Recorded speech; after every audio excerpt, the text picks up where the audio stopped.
जिसको हम परमात्मा कहते, ये सब खेल उसी का है। जिसको हम परमात्मा कहते, ये सब खेल उसी का है।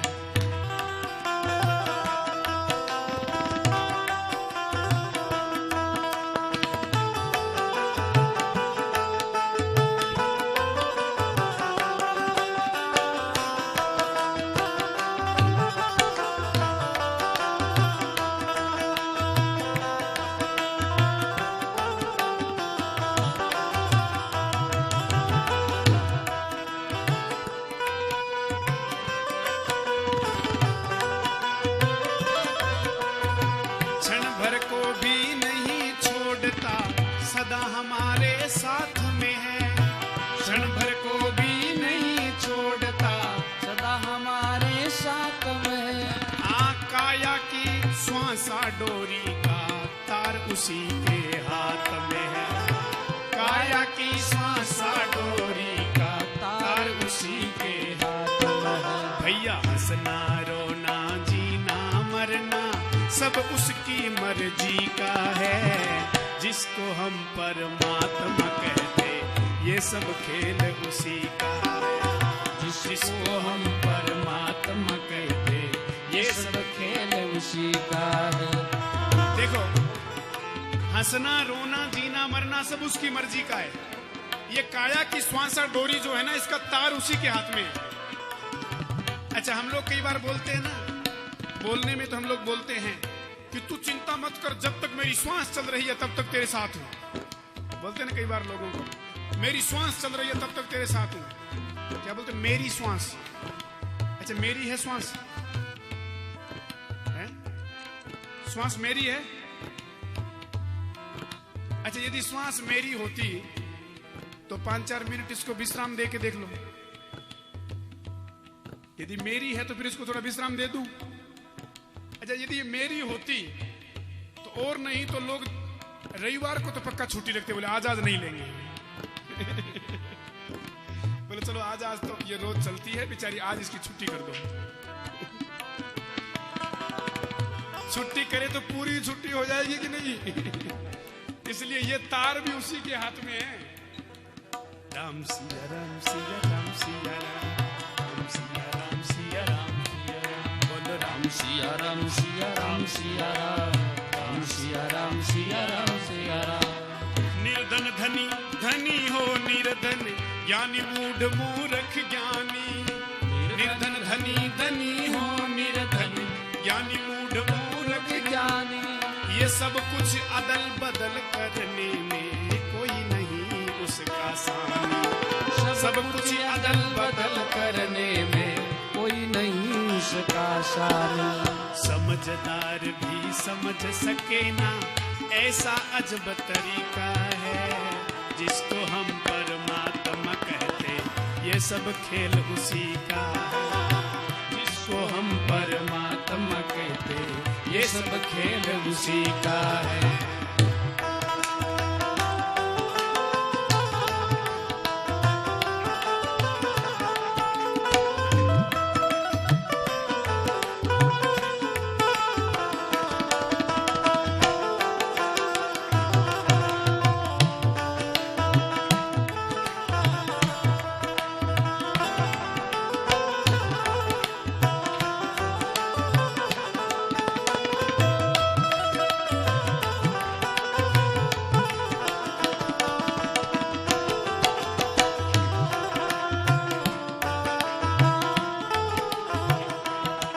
और उसकी लीला देखो, ये मिट्टी काली पीली हरी बन, आसमान का रंग नीला। मिट्टी काली पीली हरी बन, आसमान का रंग नीला। सूर्य सुनहरा चंद्रमा शीतल, सब कुछ उसकी ही लीला। सूर्य सुनहरा चंद्रमा शीतल, सब कुछ उसकी ही लीला। सबके भीतर स्वयं छुप गया, सृजनहार सृष्टि का है। जिसको हम परमात्मा कहते, ये सब खेल उसी का है। जिसको हम परमात्मा कहते, ये सब खेल उसी का है। इस संसार की गतिविधियों पर नहीं अधिकार किसी का है, जिसको हम परमात्मा कहते ये सब खेल उसी का है। जिसको हम परमात्मा कहते ये सब खेल उसी का है।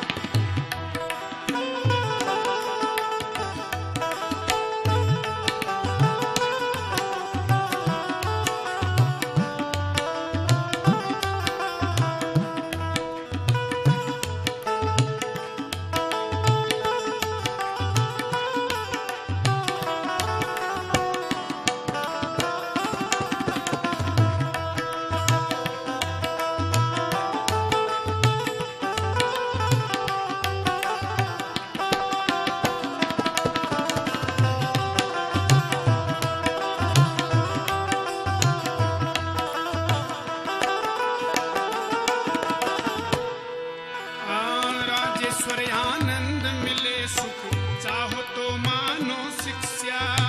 राजेश्वर आनंद मिले सुख चाहो तो मानो शिक्षा।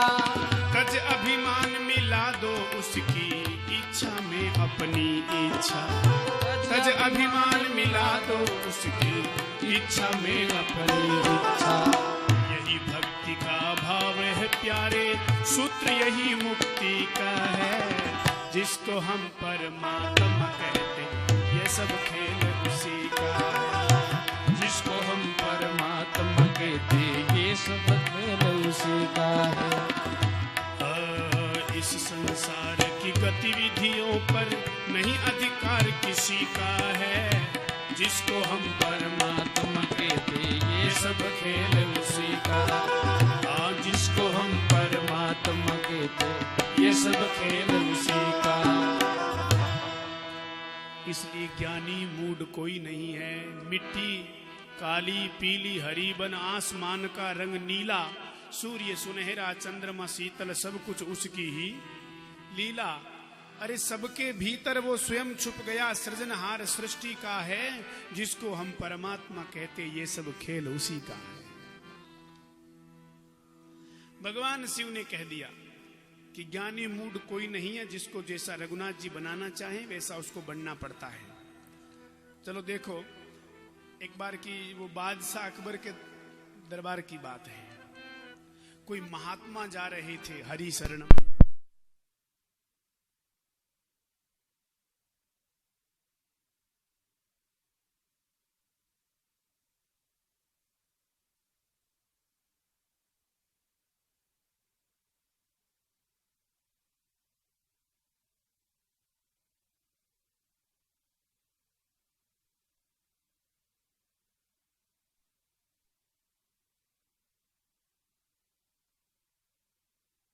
नहीं है, इसी बात पर मैं दृष्टांत निवेदन कर रहा था आपसे।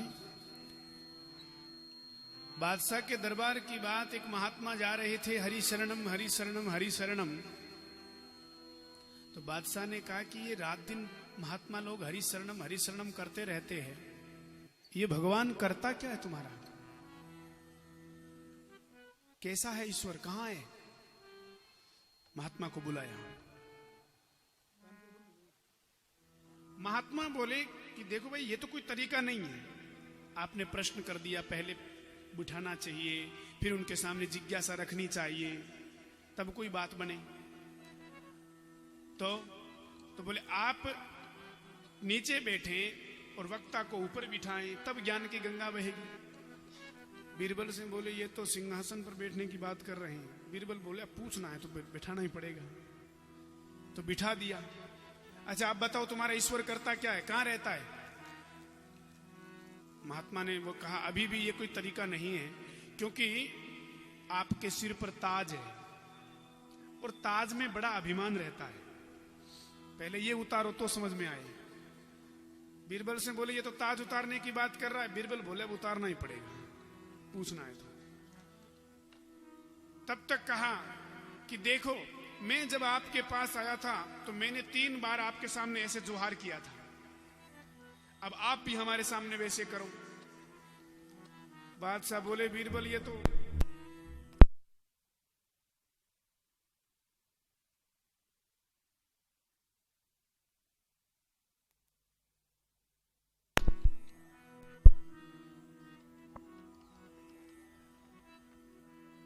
बोले ये तो जोहार करने की बात कर रहा है। बीरबल ने कहा कोई लिखा पढ़ी थोड़ी और ये सब काम की कर दो। तो अब बादशाह खड़े खड़े ऐसे कर रहे हैं, अब तो बता दो ईश्वर करता क्या है, रहता कहां है। तब तक महात्मा ने कहा कि ओ भले आदमी, अब तक समझ में नहीं आया। बोले नहीं, बोले थोड़ी देर पहले तू बादशाह था, मैं फकीर था, लेकिन अब मैं बादशाह हूं, तू फकीर है। मेरे ईश्वर का और कोई काम नहीं है, वो कब बादशाह को फकीर और कब फकीर को बादशाह बना दे, बस यही काम है उसका। इसलिए कब ज्ञानी को मूड, कब मूड को ज्ञानी। अच्छा, तो ये तो आपने पूछ लिया कि वो करता क्या है, अब रहता कहां है। तब तक फकीर ने कहा कि दूध मंगाओ, थोड़ी आवाज बढ़ाओ भाई, दूध मंगाओ। तो दूध मंगाया। तो बोले अब रोटी, तो रोटी मंगाई।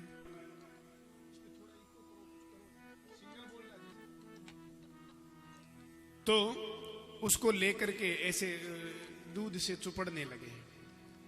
तो कहा अरे महाराज ये क्या कर रहे हो। तो बोले रोटी चुपड़ रहे हैं। तो बोले दूध से कोई रोटी चुपड़ते हैं। तो बोले हमने तो सुना है दूध में घी रहता है। बोले हाँ दूध में घी तो रहता है, लेकिन उसका पृथक स्वाद चखने के लिए मंथन करना पड़ता है। बादशाह ने जब ये बात कही तो फकीर बोले बस ऐसे ही जगत में जगदीश्वर रहता है, पर उसका पृथक स्वाद चखने के लिए मंथन करना पड़ता है, तब वो प्रकट होता है। वैसे तो वो सब जगह है, लेकिन पृथक तो तब होगा जब कोई मंथन करे। दूध में घी है, अच्छा गन्ने में रस है, ये सब लोग जानते हैं, लेकिन भाई ये तो पृथक तो तभी निकलेंगे जब इनका मंथन किया जाए। ऐसे ही भगवान शंकर ने कह दिया कि ज्ञानी मूड कोई नहीं है। नारद जी महाराज को भी ऐसा भ्रम हो गया था। तो पार्वती जी बोली कि ये कथा मुझे संपूर्ण सुनाओ, पूरी सुनाओ, कैसे कैसे भगवान को श्राप दिया। तो शंकर भगवान बोले देवी एक बार की बात है, हिमगिरी के पास हिमालय में एक गुफा है। उस गुफा में देवर्षि नारद तपस्या करने के लिए गए। तप करने के लिए गए तो नारद जी महाराज तपस्या में लगे तो उनको समाधि लग गई। अच्छा आपने सुना है देवर्षि नारद को श्राप था, किसका? प्रजापति दक्ष का। श्रीमद् भागवत जी में आती कथा। दक्ष राजा के 11,000 पुत्रों को नारद जी ने बाबा बैरागी बना दिया था। इसलिए दक्ष ने श्राप दे दिया कि जाओ तुम एक स्थान पर कभी टिक कर नहीं रह सकते। नारद जी बोले ठीक है, ज्यादा जगह जाएंगे तो ज्यादा लोग मिलेंगे, अपने क्या रुक कर रहना ही नहीं है। संतों की अपनी मौज है, वाह वाह रे मौज फकीरां दी। कभी एक सूखा टुकड़ा खांदे, कभी एक चावल खीरां दी, वाह वाह रे मौज फकीरां दी।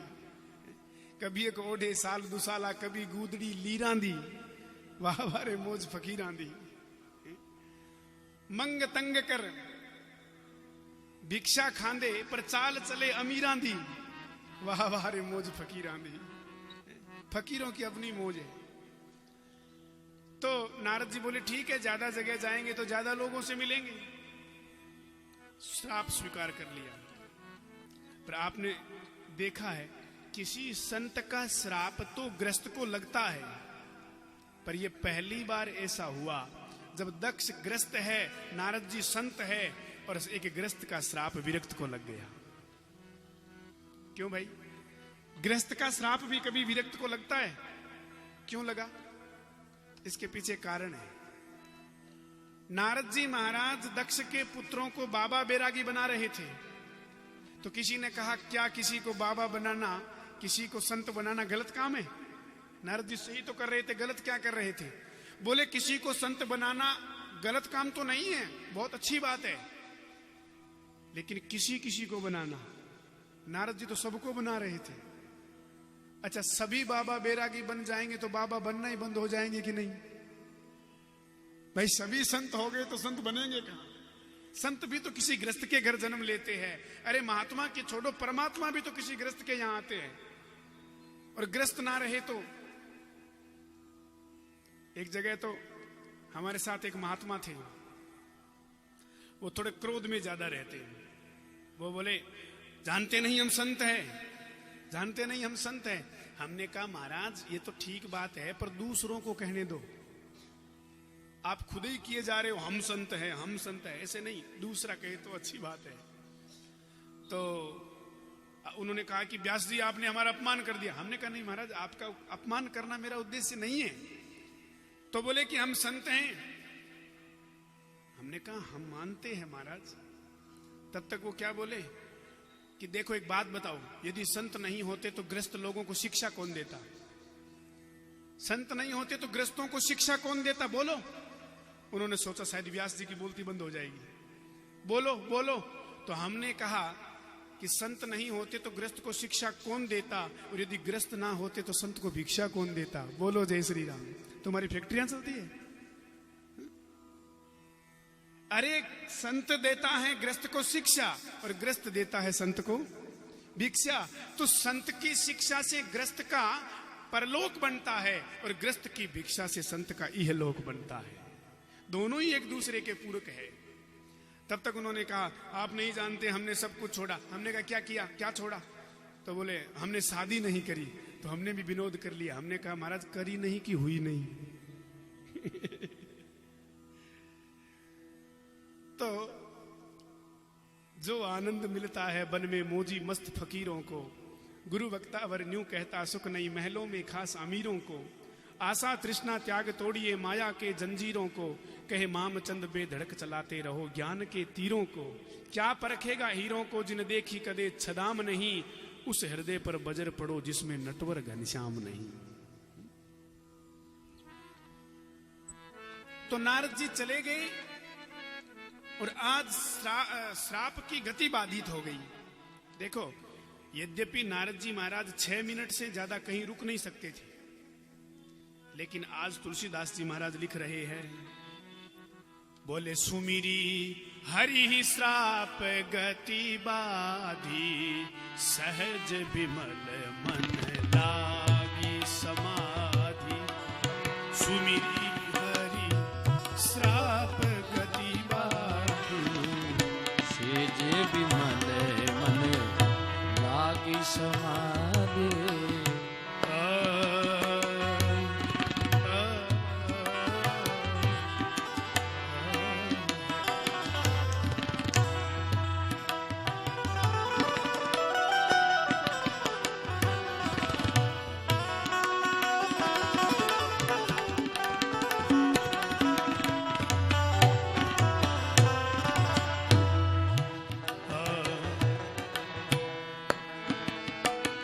गति देखी सुरेश तेरा आम ही बोली कीने सन्माना। मुनि गति देखी सुरेश तेरा काम ही बोली कीने सन्माना। काम ही बोली कीने सन्माना। कामी बोली कीने सन्माना। जय सिया राम जय जय सिया राम, जय सिया राम जय जय जय सिया राम, जय सिया राम जय जय सिया राम, जय सिया राम जय जय सिया। नारद जी महाराज तपस्या में लीन हो गए। अच्छा तो 6 मिनट से ज्यादा रुक नहीं सकते तो फिर तपस्या में समाधि लगी कैसे? सुमिरी हरि ही श्राप गति बाधी, सहज विमल मन लागी समाधि। कैसे लग गई समाधि? क्या श्राप की गति बाधित हो गई? देखो सुप्रीम कोर्ट से यदि फांसी का ऑर्डर हो जाए तो कोई नहीं बचा सकता, लेकिन एक आदमी है वो माफ कर सकता है। कोर्ट से बिल्कुल फांसी का ऑर्डर हो जाए तो सिर्फ एक आदमी माफ कर सकता है और वह राष्ट्रपति। ऐसे ही किसी का भी श्राप किसी को लगे, दूसरा तो कोई नहीं छुड़ा सकता, लेकिन परमात्मा तो सबके राष्ट्रपति है, वो तो उस श्राप से भी छुड़ा सकते हैं। इसलिए नारद जी महाराज का मन भजन में लग गया। अब इंद्र को लगा कि हे भगवान, कहीं मेरे पद को प्राप्त करने के लिए तो नारद जी भजन नहीं कर रहे हैं, क्योंकि सत्ता वालों को खतरा रहता है। जब किसी दूसरी पार्टी का बोलबाला शुरू हो जाए तो जो सत्ता में जो पार्टी है वो ये सोचने लगती है कि कहीं हमारी कुर्सी खतरे में न पड़ जाए, तो वो फिर उसकी सरकार गिराने के हजार प्रयास करती है। ऐसे ही इंद्र जो है ना, ये इंद्र भी एक देवताओं का राजा है, पद है, पद है। तो इंद्र को लगता है कि कोई दूसरा देवराज ना बन जाए, तो नारद जी महाराज की तपस्या में विघ्न डालने के लिए कामदेव को भेजा। अब कामदेव जब आया तो बहुत प्रयास कर लिया, लेकिन नारद जी के ऊपर कोई असर नहीं हुआ। और बड़ी ध्यान से सुनने की बात है, भगवान की कृपा जीव पर ऐसी रहती है। कई बार क्या होता, कोई काम बन जाए तो वो बोलता हमने बड़ी मेहनत करी थी, ऐसे थोड़ी बन गया। और बिगड़ जाए तो बोले कोई भगवान की मर्जी थी, लो कर लो बात। बिगड़े तो भगवान की मर्जी, बने तो हमने किया। कैकेयी माता को जब भरत जी ने पूछा था ना, जब ननिहाल से भरत जी आए तो कैकेयी माता ने कहा कि देखो, तात बात में सकल संवारी, सब मैंने संवार ली, और भई मंथरा सहाय बिचारी, मंथरा ने सहायता करी। तो संवारी किसने? मैंने। अच्छा, बिगड़ा वो? बोले कछुक बात विधि बीच बिगाड़े हूं, और भूपति सुरपति पुर पग धारे हूं। थोड़ी बात विधाता ने बिगाड़ दी, तेरे पिताजी स्वर्ग को चले गए। बोलो, बिगाड़ी विधाता ने, संवारी मैंने। ये आदमी का स्वभाव है। परंतु भगवान की कृपा जीव पर अहरनिश बरसती है। हाँ, एक बात अलग है, हम लोग अनुभव नहीं कर पाते। सीता माता के सामने जब रावण आया हाथ में खड़ग लेकर के, बोले बार बार में कही घनेरी, पटरानी तू बन जा मेरी, मंदोदरी आदि सब तेरी। मैं सब रानियों को तुम्हारी सेवा में छोड़ दूंगा, और तू मेरी बात मान करके राजभवन में चल। माता सीता से कहा। तो सब लोग कहते हैं कि सीता माता के सामने इतना संकट आया, रावण खड़ग दिखा रहा है, रावण डरा रहा है, धमका रहा है। जो सीता माता रात दिन भगवान का भजन करती हैं, नाम पहारू दिवस निशी, ध्यान तुम्हारे कपाट, लोचन निज पद जंत्रित प्राण जाहि कई बाट, जिनके नैन रात दिन अपने ही चरणों में डटे हैं और राम राम रटे हैं, ऐसी मां सीता पर फिर संकट क्यों आया? लेकिन समझने की बात है, सीता जी के सामने रावण आकर के खड़ग दिखा करके डरा रहा है, पर वो दिख रहा है। लेकिन सीता जी के पास अशोक के वृक्ष में छुपे हुए ऊपर बैठे भी हैं। कौन? हनुमान जी। जिस समय रावण आया था सीता जी को डराने धमकाइए, उस समय हनुमान जी अशोक वृक्ष में छुपे थे। तो रावण डरा धमका तो रहा था, पर क्या वो सीता जी का कुछ बिगाड़ देता? क्यों? ऊपर कौन है? हनुमान जी। और हनुमान जी किसके अवतार है? शंकर जी के। और शंकर जी कौन है? महाकाल। और महाकाल के रहते कोई बिगाड़ दे किसी का कुछ? जो काल की भी चटनी बना दे, उनके रहते कोई कुछ बिगाड़ दे? इसलिए ध्यान देना, रावण तो सामने बाद में आया, लेकिन हनुमान जी रूपी जो भगवान की कृपा है वो सीता जी के ऊपर पहले है। हनुमान जी बैठे हैं, तो भगवान की कृपा जीव पर पहले है, लेकिन परिस्थिति सामने है। तो जीव क्या करता है? कृपा का अनुभव नहीं कर पाता और परिस्थितियों को देखकर घबरा जाता है। बोले अरे मेरी परिस्थिति खराब है, अरे अभी मेरा ये बड़ा संकट है। अरे भाई, सिर पर भी तो भगवान की कृपा है। मेरे गुरुदेव भगवान की रचना है, वो कहते हैं, बोले सिर पर सीताराम, फिकर फिर क्या करना, सिर पर सीताराम, फिकर फिर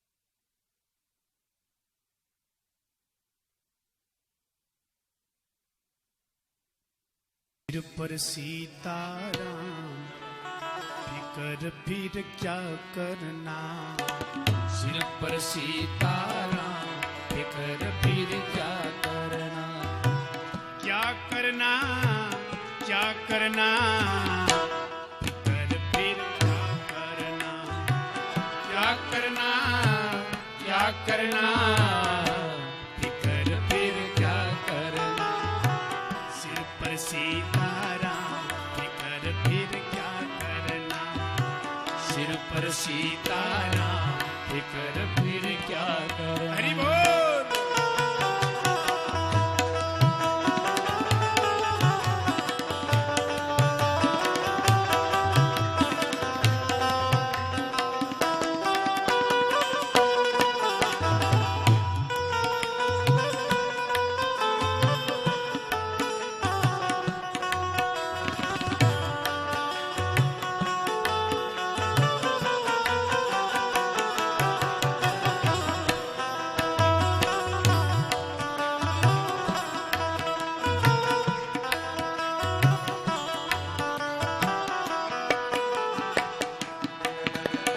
पितु रघुबर सिरि जानकी मैया, पितु रघुबर सिरि जानकी मैया, फिर क्यों परेशान हो भैया, फिर क्यों परेशान हो भैया, बनेंगे कष्ट बनेंगे बिगड़े काम, फिकर फिर क्या करना, बनेंगे बिगड़े काम, फिकर फिर क्या कहना, तेरे सिर पर सीताराम फिकर फिर क्या करना, सिर पर सीताराम फिकर फिर क्या करना। हरि बोल।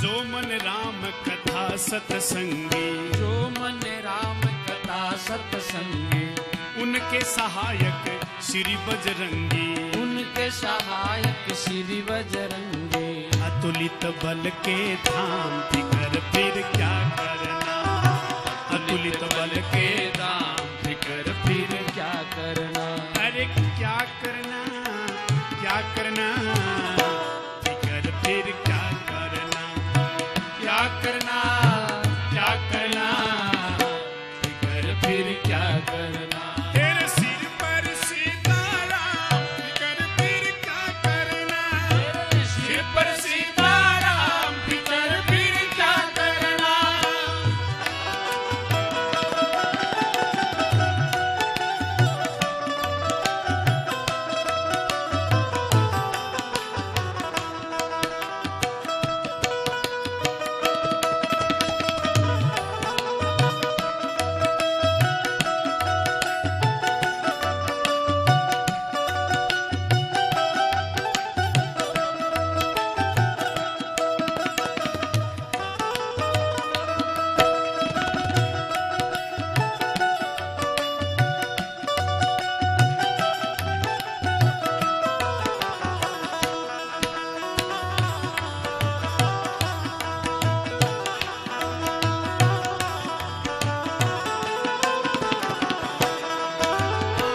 अगर प्रभु मन मानी करेंगे, अगर प्रभु मन मानी करेंगे, नहीं शरणागत पीर हरेंगे, नहीं शरणागत पीर हरेंगे, यदि नाथ का नाम दया निधि है तो दया भी करेंगे कभी न कभी, अगहारी हरि दुखिया जन के दुख क्लेश हरेंगे कभी न कभी, मुद्दत से हम इसी जिद पर है अड़े, भव सिंधु तरे जो बड़े से बड़े, तो ये बिंदु तरेंगे कभी न कभी।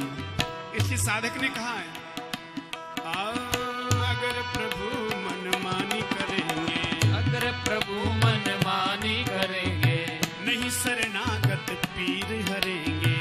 शरणागत पीर हरेंगे। होगा बिरद बदनाम फिकर फिर क्या करना, होगा बिरद बदनाम फिकर फिर क्या करना, सिर पर सीताराम फिकर फिर क्या करना, सिर पर सीताराम फिकर फिर क्या करना, बनेंगे बिगड़े काम फिकर फिर क्या करना, बनेंगे बिगड़े काम फिकर फिर क्या करना।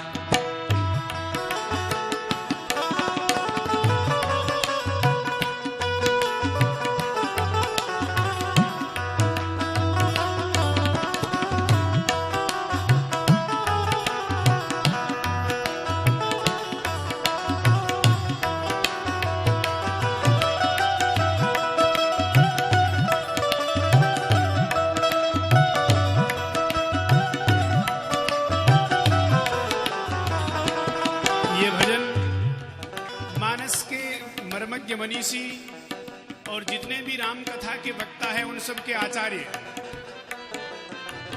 बड़े बड़े रामायणियों के भी रामायणी, उद्भट विद्वान भगवान मेरे गुरुदेव श्री श्री राजेश्वरानंद सरस्वती जी महाराज की रचना है। वो कहते हैं इस पद में, अब राजेश न आए भरो तुम, अब राजेश न आए भरो तुम, अब राजेश न आए भरो तुम, अब राजेश न आए भरो तुम, नहीं व्यर्थ परवाह करो तुम, नहीं व्यर्थ परवाह करो तुम, रटो राम जी का नाम फिकर फिर क्या करना, रटो राम जी का नाम फिकर फिर क्या करना, तेरे सिर पर सीताराम फिकर फिर क्या करना, सिर पर सीताराम फिकर फिर क्या करना, क्या करना, क्या करना, फिकर फिर क्या करना, क्या करना, क्या करना, फिकर फिर क्या करना, बनेंगे बिगड़े काम फिकर फिर क्या करना, बनेंगे बिगड़े काम फिकर फिर क्या करना, भैया सर पर सीताराम फिकर फिर क्या करना, सिर पर सीताराम फिकर फिर क्या करना, फिकर फिर क्या करना। बोले भक्तवत्सल भगवान की। तो नारद जी ने भगवान का नाम जपा तो श्राप की गति बाधित हो गई और कामदेव भी जीत नहीं सका।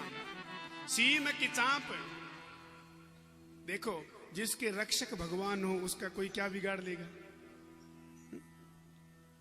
इसलिए नारद जी महाराज काम को जीत लिए, पर एक गड़बड़ी हो गई। देखो कई कई चीजें ऐसी होती हैं जिनका अभिमान हो जाता है। देखो आदमी त्यागी बहुत है, सब कुछ छोड़ दिया, लेकिन कई बार त्याग का भी अभिमान हो जाता है कि हम त्यागी हैं। त्याग का भी अभिमान हो जाता है। दो शब्दों के सब लोग लालायित रहते हैं, दो शब्दों के लिए, और वो दो शब्द कौन से हैं? वाह। सब लोग ये चाहते हैं कि मुझे वाह मिले, वाह। अच्छा एक बात और है, वाह शब्द को उल्टा लिखो तो कैसे बोलते हैं? है? हवा। इस वाह शब्द ने बड़ों बड़ों की हवा निकाल दी। बोलो जय श्री राम। ये हवा देखो, एक जगह एक महात्मा और हम सब लोग गए थे भोजन करने के लिए किसी भक्त के यहां। भोजन किया तो वो दक्षिणा देने लगे। भोजन के बाद दक्षिणा देते हैं, दक्षिणा देने लगे तो हमारे साथ जो महात्मा जी थे वो बोले, अरे दूर दूर दूर दूर दूर, हम तो हाथ नहीं लगाते, त्यागी है। उस यजमान की ओर श्रद्धा बढ़ गई। बोले अरे धन्य हो महाराज, इतने बड़े त्यागी आए। सब लोगों को, ब्राह्मणों को, पंडितों को दक्षिणा दे दी और वो तो लेते नहीं थे। तो वो बेचारा यजमान प्रणाम करके जाने लगा तो वो वापस क्या बोले, कहां जा रहे हो? बोले महाराज सबको दे दिया, जा रहे घर में। बोले इधर आओ। अच्छा तो बताओ तो उन्होंने कहा इसमें बांध दो। अरे महाराज आप अभी कह रहे थे ना कि हम छूते नहीं हैं, अभी कह रहे थे हम छूते नहीं, तब तक हमने कह दिया ये छूते नहीं डायरेक्ट बांधते हैं। बोलो जय श्री राम। ये छूते कम में बांधते जाता।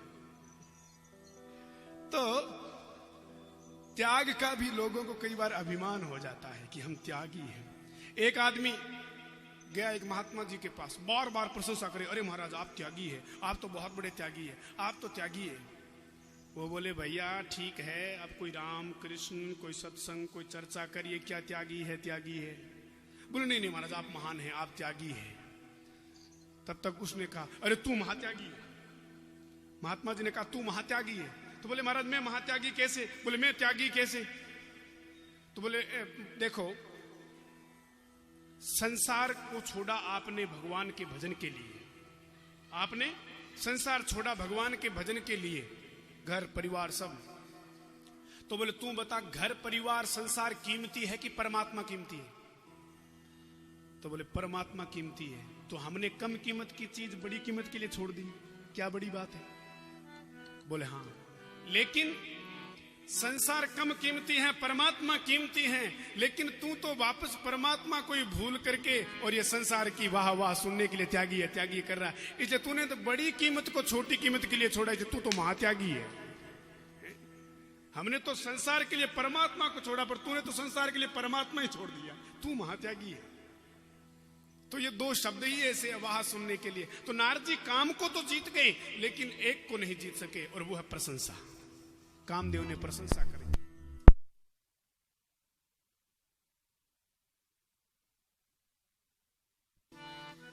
अब उसने प्रशंसा करी कामदेव ने कि नारद जी आप तो महान हैं।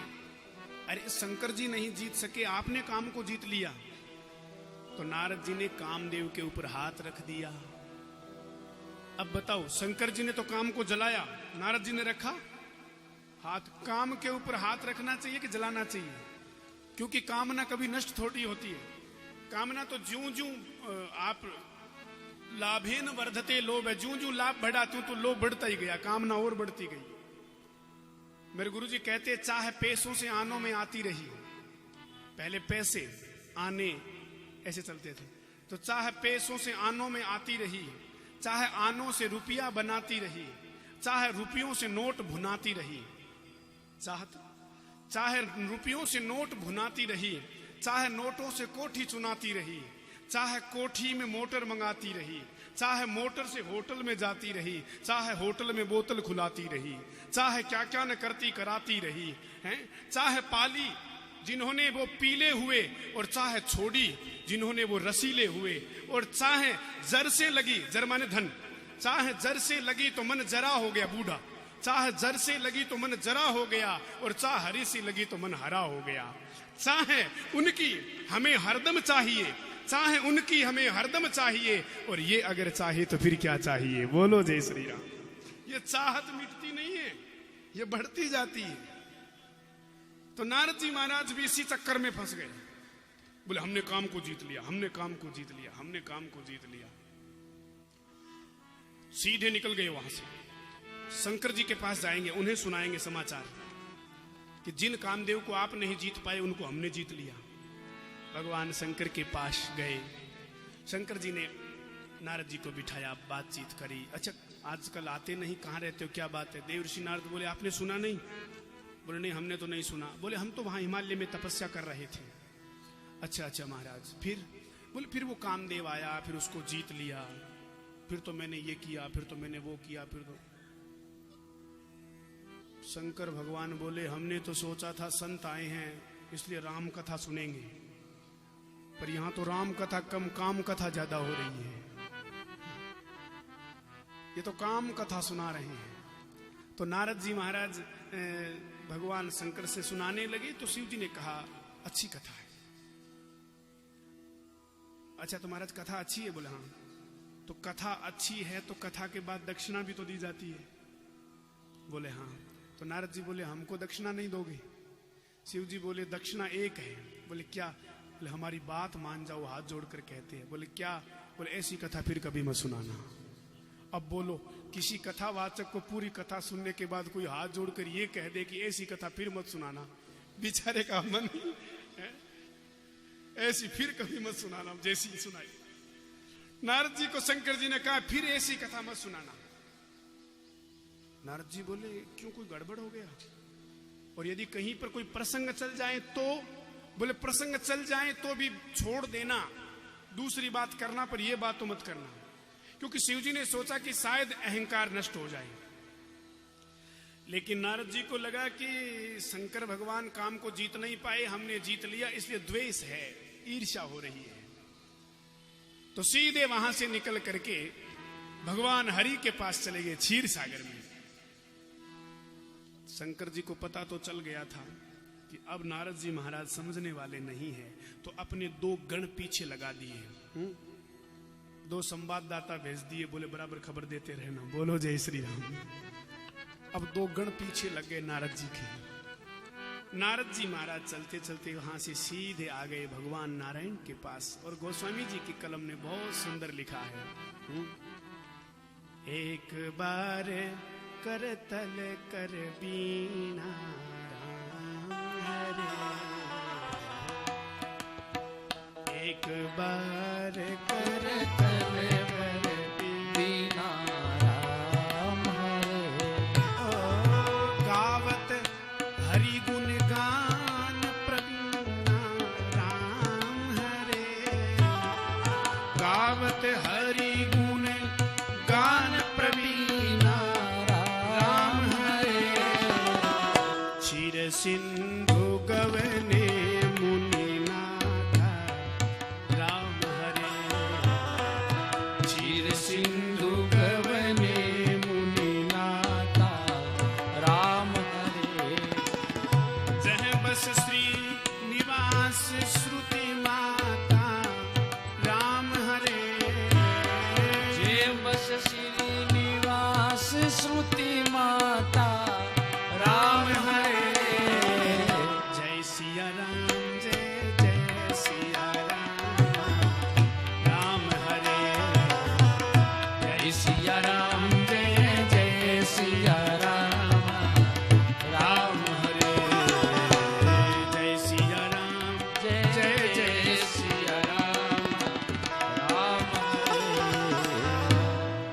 ये नारद जी महाराज भगवान विष्णु के पास बैकुंठ में पहुंचे, क्षीर सागर में भगवान शयन कर रहे थे। हर्षि उठे, हर्षि मिले उठी रमा निकेता, भगवान उठ करके मिले। जबकि रोज तो नारद जी आकर प्रणाम करते थे, आज सामने जाकर भगवान मिले। क्यों? क्योंकि भगवान उस नारद जी के अभिमान को और बढ़ा रहे हैं। रोज तो नारद जी आकर प्रणाम करते थे, आज भगवान सामने जाकर मिले। अच्छा, प्रणाम सेवक करता है और मिलते बराबरी वाले से, तो भगवान ने बराबरी वाला समझ लिया। क्यों? नारद जी को लगा कि हमने काम तो जीत ही लिया, क्रोध भी जीत लिया, क्योंकि कामदेव पर क्रोध नहीं किया। अब हम भगवान के ही समान हो गए, इसलिए जिस विष्णु जी को हम प्रणाम करते थे वो आज खुद ही गले मिल रहे हैं। हम अब भगवान ही हो गए, हम दूसरे भगवान हो गए। तो और ज्यादा अभिमान बढ़ गया। भगवान को किसी ने पूछा कि आप अपने भक्त का अभिमान बढ़ा क्यों रहे हैं? भगवान बोले कई बार क्या होता है, कोई छोटा बड़ा फोड़ा फुंसी हो जाए तो छोटे डॉक्टर के पास जाते हैं जो गांव में ही है, वो हमें ट्रीटमेंट देता है कि ये ले लेना, ठीक है, सही हो जाएगा, बैठ जाएगा फोड़ा। हम लोग क्या है उसमें थोड़ी कोताही बरत देते हैं कि चलो बाद में ले लेंगे, कल ले लेंगे, दवा टाइम पर ली नहीं, तो वो और ज्यादा बड़ा हो गया। अब गांव में दिखाने से काम नहीं चला, अब शहर जाना पड़ा, बड़े डॉक्टर को दिखाया। तो बड़ा डॉक्टर उसको देखते ही क्या करता है, बोले देखो भाई अभी ये चीरा लगाने के, ऑपरेशन करने के लायक तो है नहीं, और ये बैठ जाए ऐसा भी नहीं है, इसलिए उसको दवा दे करके पहले पूरा पकाता है, पूरा पक जाए तो उसको चीरा लगाता है। तो भगवान समझ गए कि मेरे भक्त के मन में अभिमान का ऐसा फोड़ा हो गया है। अभी क्योंकि थोड़ी दवा तो शिव जी ने दी थी, यदि मान लेते तो ठीक हो जाता उसी समय, लेकिन वो दवा तो खाई नहीं, और अब बड़े डॉक्टर के पास आया है, इसलिए अभी तो इसका इलाज करूं कैसे, थोड़ा और पकने दूं, बाद में चीरा लगा दूंगा। बोलो जय श्री राम। फिर ऐसा इलाज होगा, जिंदगी में कभी अभिमान नहीं होगा। भगवान भी बड़े कौतुकी है। बड़ा कौतुक करते कभी कभी। तो नारद जी महाराज बैठ गए, सब बातें हुई और वहां से भगवान से कहा कि मैंने काम को जीत लिया। भगवान ने कहा आप तो महान हैं, आपका तो नाम लेने से भी कोई जीत जाए, कोई बड़ी बात नहीं है, आपने जीत लिया। नारद जी भगवान से मिलकर के जब चले तो थोड़ी दूर जाने के बाद भगवान ने एक रचना रचाई। क्या? 100 योजन में एक नगर बना दिया जिसका नाम है श्रीनिवासपुर, और वहां के राजा का नाम है शील निधि, और उस शील निधि राजा की एक कन्या है जिसका नाम है विश्व मोहिनी, जो विश्व को मोहित करने वाली है। तो नारद जी उस नगर से जा रहे थे तो नारद जी ने देखा, आज तक घूमा तो बहुत हूं, काफी जगह गया हूं, पर ऐसा नगर तो हमने पहली बार देखा है। तो नारद जी चले गए तो नगर में भीड़ लगी थी, बड़े बड़े राजकुमार आए थे। पूछा भाई ये सब क्यों इकट्ठे हुए हैं? बोले आज हमारी जो राजकुमारी है, महाराज की लाडली बेटी, उसका स्वयंवर है, इसलिए सब दूर दूर से, देश देश से राजा महाराजा राजकुमार आए हैं। नारद जी को लगा चलो स्वयंवर देखते हैं। अब बताओ संत का स्वयंवर में क्या काम? स्वयंवर में संत को नहीं जाना चाहिए, इसलिए महात्मा लोगों को ज्यादातर शादी में भी नहीं जाना चाहिए। वृंदावन के एक संत थे जिनका नाम था श्री उड़िया बाबा। उड़िया बाबा के पास एक आदमी गया, उनका चेला था, अपने बेटे की शादी का कार्ड लेकर गया। बोले महाराज जी मेरे बेटे की शादी है, आपको आना है। तो उड़िया बाबा ने कहा कि भाई अब तुम ही आशीर्वाद दे दो, ठीक है, हम महात्मा लोग ब्याह शादी में आए अच्छी बात नहीं है। बोले नहीं नहीं बाबा आपको आना होगा। बोले हमारे साथ और भी महात्मा आएंगे। बोले हाँ सबकी छूट है, आओ खूब आओ, कोई कमी नहीं महाराज, आपका आशीर्वाद है। उड़िया बाबा ने कहा वो सब तो ठीक है, पर मान लो हम आपके घर आए, हमारे साथ और महात्मा भी होंगे, तो दूल्हा तो उस दिन विष्णु स्वरूप होता है, वो बड़ा सुंदर सजता है, सब उसकी आओ भगत करते हैं, उसको सजाते हैं, और कितनी उसकी मनुहार होती है। बोले हाँ। तो बोले ऐसी मनुहार, ऐसा ठाठ देख करके कहीं किसी महात्मा का भी दूल्हा बनने का मन हो गया तो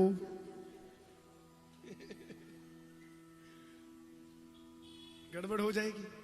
बोले नहीं नहीं महाराज ऐसा थोड़ी होता है, नहीं होगा ऐसा। तो बोले चलो कोई बात नहीं, महात्मा का मन नहीं हो, हम आपके घर आएंगे तो आप हमारा स्वागत करोगे कि नहीं? बोले अरे गुरुजी आप आओगे तो हम आपके चरण पखारेंगे, पुष्प की बरसात करेंगे, आपको बिठाएंगे, आओ भगत करेंगे, हैं, भेंट दक्षिणा देंगे, भोजन करवाएंगे, सब ठाठ से होगा। तो इतना ठाठ होगा, इतनी सेवा करोगे, इतने सब लोग खड़े रहोगे, तो हमारी इतनी सेवा चाकरी और ठाठ देख करके कहीं दूल्हे का बाबा बनने का मन हो तो? बोले अरे इनके बड़े ठाठ है, इसलिए गड़बड़ है, वो हमें ना देखे हम उनको ना देखे, आप ही कर लो ये शादी। बोलो जय श्री राम। नारद जी तो चले गए स्वयंवर में। अब विश्व मोहिनी जो है वो हाथ में माला लेकर के सब राजाओं महाराज कुमारों के पास जाती है। तभी नारद जी को देखा तो राजा शील निधि ने कहा अरे मेरे भाग्य उदय हो गए, संत आए हैं। तो शील निधि ने उसी समय कन्या को बुलाया और अपनी बिटिया का हाथ नारद जी के हाथ में दिया। बोले महाराज देखो आज इसका स्वयंवर है, कैसा घर मिलेगा, कैसा वर मिलेगा, आप बताओ। ध्यान देना, जो नारद जी अब तक कह रहे थे हमने काम को जीत लिया, हमने क्रोध को जीत लिया, हमने ये जीत लिया, वही नारद जी विश्व मोहिनी का हाथ लेते ही तुरंत बदल गए। बोले इससे तो हम ही शादी करेंगे। बोलो कब ज्ञानी मूर्ख बन जाए कोई कह नहीं सकता। भगवान की माया बड़ी विचित्र है। नारद जी बोले इससे तो हम शादी करेंगे, परंतु करें कैसे शादी? क्योंकि शादी के लिए तो रूप चाहिए, बिना रूप के तो कन्या देखो। पर एक बात नारद जी की बड़ी अच्छी है, हाँ नारद जी कामदेव को जीतने वाले नारद जी फिसल जरूर गए, परंतु उन्हें ध्यान यही रहा कि चलो मुझे रूप चाहिए तो मैं मांगू किससे? क्योंकि मेरे तो माता पिता स्वामी सखा जो भी है भगवान है, चलो उन्हीं से मांग लो। और नारद जी ने तुरंत भगवान को याद किया, हरि सन मांगू सुंदरता। हरि को याद किया। भगवान बोले कहो नारद जी क्या बात है? तो नारद जी बात को घुमाकर बोले कि सब ऋषि ग्रस्त में हैं और सबके बड़े ठाट है। गौतम जी भी अहिल्या जी के साथ रहते, वशिष्ठ जी भी अरुंधति जी के साथ रहते। महाराज मैं ही अकेला घूम रहा हूं, अब आप कोई कृपा कर दो तो। भगवान बोले अच्छा, शादी का विचार कर लिया? नारद जी बोले कर तो लिया, पर रूप आप दो तब ना। आपन रूप दे हूं प्रभु मोई, आप अपना रूप दे दो। क्योंकि भगवान हरि रूप में आए थे, तो हरि रूप भगवान का सबसे सुंदर होता है। तो नारद जी को लगा कि हम ही सुंदर हो जाएंगे, तो बोले आपका रूप दे दो, मुझे हरि रूप दे दो। भगवान बोले भगत बड़ा होशियार है, अच्छा रूप हमारा और विवाह तुम्हारा, इतने होशियार हो। फिर भी भगवान ने कहा चलो ठीक है, रूप दे दिया। अब नारद जी ने तो हरि रूप मांगा था, पर हरि रूप के तो कई अर्थ होते हैं। हरि माने भगवान भी है, हरि माने बंदर भी है, हरि माने सर्प भी है, हरि माने सिंह भी है। हरि शब्द के कई अर्थ हैं। तो भगवान ने नारद जी को हरि माने बंदर का रूप दे दिया। मरकट बदन। अब हरि रूप नारद जी का, बंदर का। अच्छा एक बात और है, भगवान ने अपने भक्त की हंसी भी नहीं करवाई। जो बंदर का रूप दिया ये किसी को पता नहीं है। या तो नारद जी जानते हैं, नारद जी तो बाद में जब वो मुंह देखने की बात है तब, या तो भगवान जानते हैं, या वो विश्व मोहिनी जानती है, या फिर शिव जी के दो गण पीछे लगे वो जानते हैं। और बाद में नारद जी भी जान गए जब उन्होंने कहा कि मुंह देखो। तो 5 लोग जानते हैं, बाकी तो सबको नारद जी दिख रहे हैं। अब बंदर की देह लिए नारद जी महाराज आ गए, स्वयंवर सभा में सबसे आगे लाइन में बैठ गए। विश्व मोहिनी माला लेकर के आई, शिव जी के 2 गण पीछे हैं। लेकिन विश्व मोहिनी ने माला पहनाना तो दूर, नारद जी की तरफ देखा तक नहीं।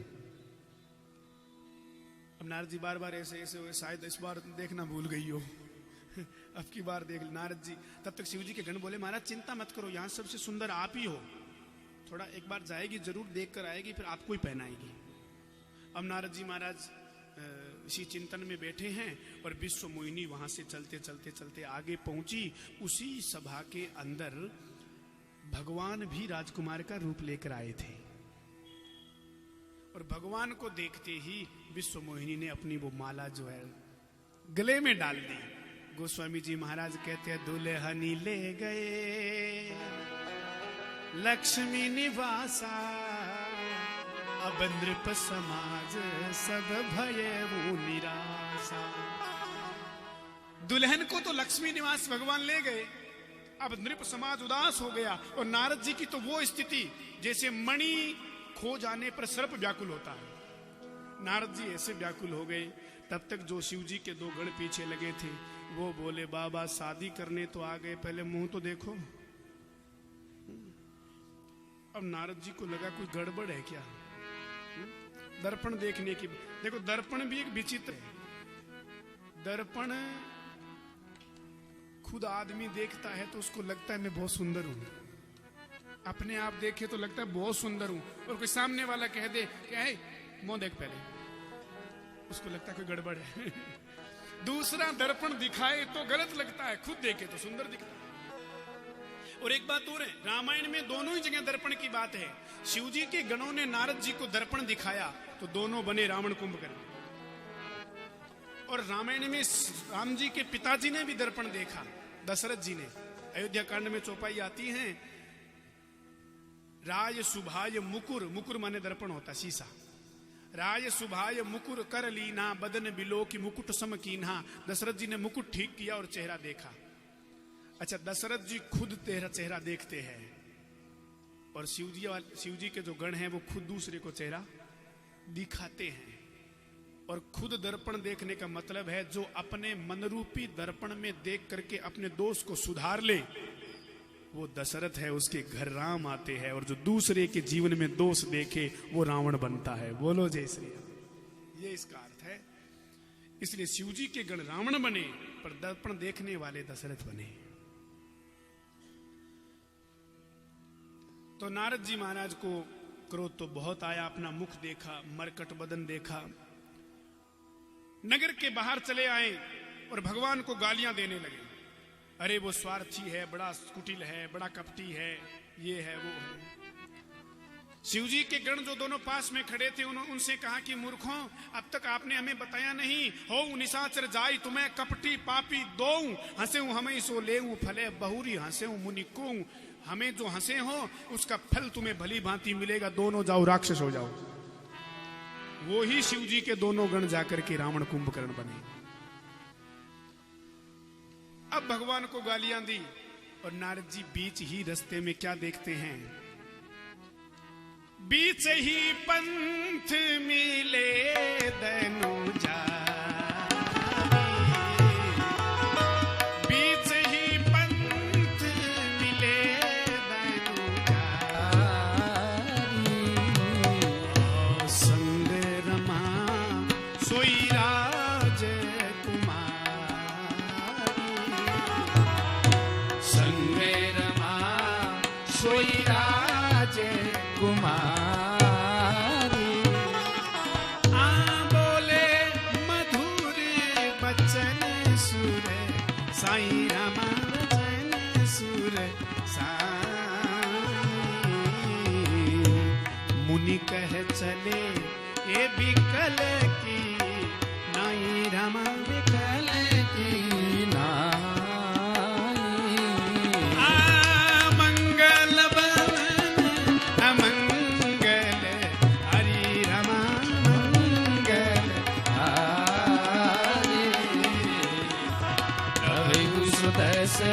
रत अजीर बिहारी रमा, अजीर बिहारी सिया राम। बीच रास्ते में, बीच पंथ में भगवान मिल गए और भगवान के संग में लक्ष्मी जी भी हैं और अभी अभी शादी हुई वो राजकुमारी भी है। नारद जी के क्रोध का ठिकाना नहीं रहा, बोला हमारा होने नहीं दिया और खुद डबल। बोलो जय श्री राम। इसलिए भगवान से बोले, असुर सुरा विष शंकर ही आपुर मामनि चारु, स्वार्थ साधक कुटिल तुम्हें सदा कपट व्यवहारु। तू एक नंबर का कपटी है। समुद्र मंथन में जहर निकला, बेचारे शिव जी को पिला दिया, लक्ष्मी जी निकली खुद लेके चला गया। बड़ा होशियार है तू, भगवान को गालियों की झड़ी लगा दी। लक्ष्मी जी बोले, अरे प्रभु आपका भक्त गाली दे रहा है। भगवान बोले, हमारे भक्त स्तुति बहुत करते हैं, कभी कभी गाली भी दे तो हमें बहुत अच्छे लगते हैं। भगवान भक्त की गालियां भी सुनते हैं। तो गाली सुन रहे हैं भगवान। अंत में नारद जी ने श्राप दिया, बोले आपने हमें स्त्री के वियोग में तड़फाया है, हम भी श्राप देंगे, तुम भी त्रेता में नर देह धारण करके आओ, तब स्त्री के वियोग में बन बन भटकते फिरोगे। बोलो जय श्री राम। स्त्री के वियोग में तुम भी बन बन भटकोगे। और आपने हमें बानर का रूप दिया, हमारी बानर रूप देकर के बड़ी मस्खरी की आपने हमारे साथ, इसलिए हम भी श्राप, कपि आकृति कीनी हमारी, करी ही किस सहाय तुम्हारी। तो हम भी श्राप देते हैं कि तुम अपनी स्त्री के वियोग में जब बन बन भटकोगे तो बंदर ही तुम्हारी सहायता करेंगे, वानर ही तुम्हें मिलेंगे तो तुम ला सकोगे वापस। इसलिए ये श्राप भगवान ने नारद जी का स्वीकार कर लिया। एक संत कहते कि भगवान ने नारद जी को बानर रूप क्यों दिया, दूसरा रूप दे देते, हरि माने तो बहुत सारे अर्थ है। बोले बानर रूप इसलिए दिया कि भगवान जानते थे कि आज यदि बानर रूप नहीं दूंगा तो ये विवाह करने जाएगा। आज बानर रूप दूंगा तो चलो कम से कम थोड़ी ही देर के लिए बानर बनेगा, लेकिन विवाह करेगा तो जिंदगी भर बानर बनकर नृत्य करना पड़ेगा। इससे तो अच्छा है थोड़ी देर के लिए बना दूं। क्योंकि तुलसीदास जी कहते हैं, नारी विबस नर सकल गोसाई और नाचे नट मरकट की नाई। कलयुग में यही हाल है। इसलिए थोड़ी देर के लिए बानर भले ही बनो, पर जिंदगी भर तो बानर बनने से बच जाएगा। अब भगवान को श्राप देते ही प्रभु ने अपनी माया दूर करी। माया दूर करी तो न तो लक्ष्मी है, न वो नगर है, न वो विश्वमोहिनी है, कोई नहीं है। भगत और भगवान दो खड़े हैं। अब नारद जी को बड़ा पश्चाताप हुआ कि हे प्रभु, मैंने आपको श्राप दे दिया, आपको मैं तो, मेरी कहां गति होगी, क्या प्रायश्चित करूं मैं। तो ऐसा कह करके नारद जी चरणों में गिर पड़े। तो भगवान बोले, नारद जी बोले, मृषा हो मम श्राप कृपाला, मेरा श्राप